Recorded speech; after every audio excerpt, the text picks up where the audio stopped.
Question दिया गया है, एक खुले बेलनाकार बर्तन के पृष्ठ का क्षेत्रफल 100 सेंटीमीटर स्क्वायर है, तो सिद्ध कीजिए अधिकतम आयतन 1000 बटे 3√3 पाई सेंटीमीटर क्यूब होगा। देखिए बच्चों, जो बेलन होता है हमारे पास वो ये होता है। सॉल्यूशन पे आइएगा।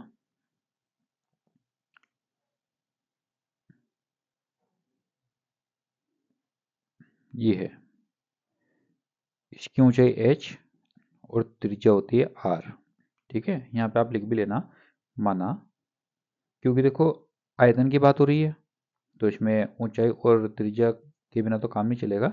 माना बेलन की ऊंचाई बराबर h सेंटीमीटर, क्योंकि सेंटीमीटर में आंसर है आपका, और त्रिज्या बराबर r सेंटीमीटर। तो बच्चों आपको इसमें क्या काम करना है, इसने लिखा है कि खुले बेलनाकार बर्तन, ध्यान रखना दो तरह के बेलन होते हैं, मतलब बेलन तो एक ही तरह का होता है लेकिन उसका फॉर्मूला दो टाइप से लगता है। एक तो खुला बेलनाकार हुआ और एक ठोस बेलनाकार है। अगर उसने कुछ नहीं कहा, खुला, अगर खुला कहा उसने, तो हम क्या काम करेंगे, 2πr/h में एक वाला जो अब आधार का क्षेत्रफल है ना वो ऐड कर देंगे।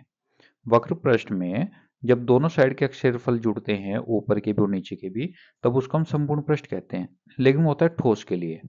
लेकिन इसने क्या रखा, खुले बेलनाकार बर्तन, यानी कि ऊपर से वो ओपन है, तो केवल एक ही आधार का क्षेत्रफल ऐड होएगा इसमें, यानी कि 2πr/h प्लस πr²। ऐसे देखो, पृष्ठ का क्षेत्रफल, संपूर्ण पृष्ठ का क्षेत्रफल 2πr/h, ये तो हो गया वक्र पृष्ठ इसका, प्लस πr², क्योंकि ऊपर से ओपन है। अगर ये सॉलिड होता हमारे पास, ठोस बेलन होता, तब हम जोड़ते इसमें 2πr², तब हमारा फॉर्मूला बनता है 2πr bracket h plus are, यानी 2πr/h प्लस 2πr²। लेकिन जब ऊपर से खुला है तो इसमें 2πr² ना जुड़ करके ओनली πr² जुड़ेगा। ये बेस वाला आधार है जो वो जुड़ेगा इसमें। ठीक है बाबू, अब आपको क्या काम करना है, इसमें जो पृष्ठ का क्षेत्रफल दिया हुआ है वो 100 दिया हुआ है, ये देखिएगा, ये हमारे पास है 100। अब यहां से आप h की वैल्यू बड़े आराम से निकाल सकते हो। h जो है बड़े आराम से आपका निकल सकता है। देखिए h बराबर 100 माइनस 2πr² अपॉन 2πr। फिर समझ लो, 2πrh प्लस πr² को हम इधर लिखे गए, यानी कि 100 minus πr² upon 2πr upon में आ गया, h हमारे पास साइड में रह गया। ये हमारे पास h की वैल्यू आ गई, इक्वेशन नंबर 1।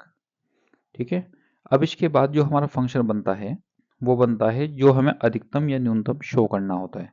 हमें अधिकतम किसको दिखाना, उसके आयतन को अधिकतम दिखाना है, तो हम आयतन का फॉर्मूला लगाएंगे। आयतन का फॉर्मूला क्या होता है, πr²h। ठीक है, ये हमारे पास h की वैल्यू आ गई है। आयतन का फॉर्मूला लगाइएगा, πr²h, पाई कॉन्स्टेंट r²h, h की वैल्यू ये पुट कीजिएगा यहाँ पे 100 माइनस πr² अपॉन 2πr। यहाँ पे कैलकुलेशन कीजिएगा, पाई से पाई कैंसिल कर दो, r से एक पावर कैंसिल कर दो, तो v की वैल्यू बनी मेरे पास r, और ये हो गया हमारे पास 100 माइनस πr² अपॉन 2।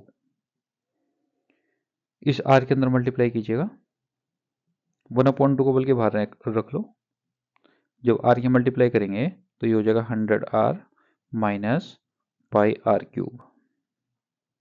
ठीक है बच्चों, अब इसको जो है अवकलन कीजिएगा, इसका 2 बार अवकलन करना है। फंक्शन हमारा बन चुका है, तो जो पहला अवकलन होगा r के सापेक्ष वो होगा dv अपॉन dr बराबर 1/2। 100 r का अवकलन तो एक हो जाएगा, 100 माइनस ये हो जाएगा घात सामने घात में से कम, यानी कि 3πr।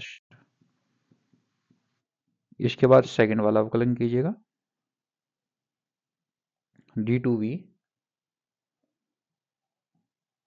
अपॉन dr² बराबर 1/2, 100 कॉन्स्टेंट का 0 हो जाएगा, माइनस ये हो जाएगा 2r, और 2 तिया 6, यानी कि 6 पाई आर बचेगा। 2 से इसको कट करेंगे तो कितना बचेगा, -3 पाई आर। ये मेरे पास आ गया d2v अपॉन dr स्क्वायर की वैल्यू आ गई -3 पाई आर। अब इसके बाद आपको क्या करना रहेगा, फर्स्ट डेरिवेटिव के बराबर 0 लेकर के r की सभी पॉसिबल वैल्यू फाइंड कीजिएगा। dv अपॉन dr बराबर 0 लेंगे तो ये होगा 1/2 100 माइनस 3 पाई आर स्क्वायर बराबर 0।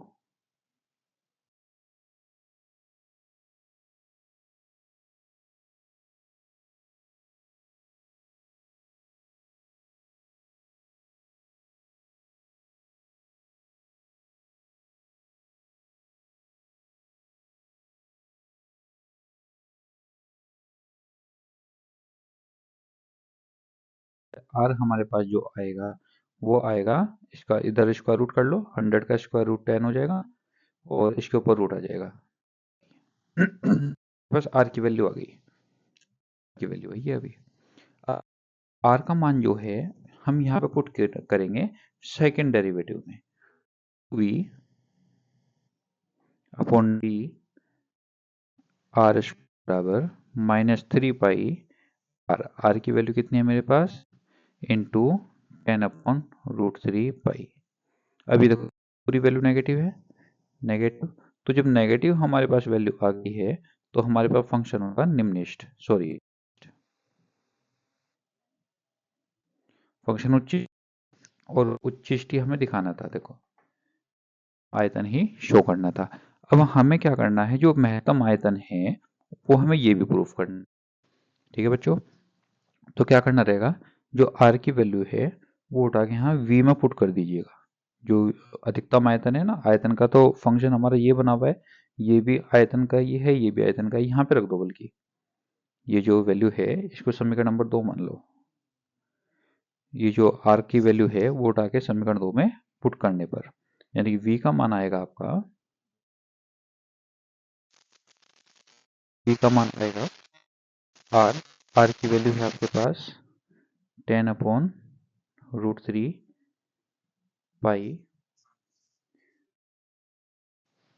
100 माइनस 100 पाई आर स्क्वायर, बल्कि ये जो अपॉन 2 है ना, उस अपॉन 2 को यहाँ पे रख लो। 1/2 अपॉन 2 को हमने बाहर रख लिया, ये वाला, तो हमारे पास अंदर बचा 100 minus pi r square, pi r square इसका स्क्वायर करेंगे तो कितना आएगा, ये देखो आर स्क्वायर 100/3 पाई, 100/3 पाई, पाई से पाई कैंसिल कर दो, ये बचा हमारे पास 10/√3 पाई, ये होगा 300, जब एलसीएम लेंगे हम, 3 तो एलसीएम आ गया इसका, ये हो गया 300, 300 में से 100 हो गया 200, और जो 1/2 है वो हमारे पास ये रखा हुआ है, जो ये वाला 0.2 था ना, ये वाला 0.2 वो हमने बाहर निकाल लिया था। अब ये देखो 2 से अगर हम इसको कट करें तो 100 बार कटेगा, तो ये हो गया हमारे पास 1000/3 पाई सेंटीमीटर की घात 3, यही हमारा आंसर। ठीक है बच्चों, आप इसको प्रैक्टिस में ले आना, अच्छा इंपॉर्टेंट क्वेश्चन है, बोर्ड एग्जाम में आ सकता है क्वेश्चन ये देखो। ठीक है, तो सबसे पहले आपको करना ये रहेगा, ये देखना कि इसमें कौन सा चर है और कौन सा अचर है। जो हमें दिया हुआ है वो अचर है, ठीक है, और जो हमने मान लिया वो हमारे पास चर है। ठीक है बच्चों, तो पहले आप फंक्शन बनाना सीख लीजिएगा, उसके बाद अपना सोल्व करते जाइएगा, आपका आंसर आ जाएगा। ठीक है बच्चों, प्रैक्टिस कीजिए। थैंक यू बच्चों।